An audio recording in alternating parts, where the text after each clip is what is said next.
Hi everyone, this is Jacob from Children's Museum Houston. I'm here in the Chevron Maker Annex right next to one of my favorite machines, our 3D printer.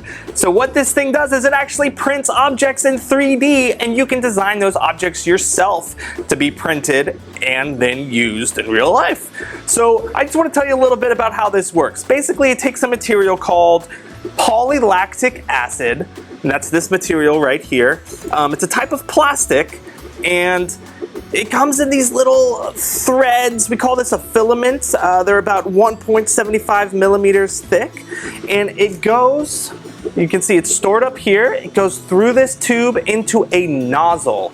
The nozzle is heated up to 215 degrees Celsius. That's about 420 degrees Fahrenheit.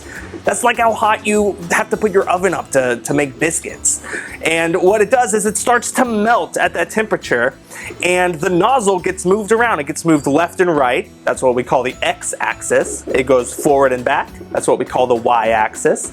And finally, it doesn't really go up and down. What happens is the plate on which it's printing goes down. So it goes layer by layer, and after each layer, this plate goes down just the littlest bit so that it can work on the next layer. And that's basically how this machine works. Now, if you're interested in doing your own digital designs, whether or not you have a 3D printer at home, I do encourage you to join me. Most weeks, a few times a week, we do what we call our Chevron Maker Annex virtual workshops, where you can learn how to 3D design different objects.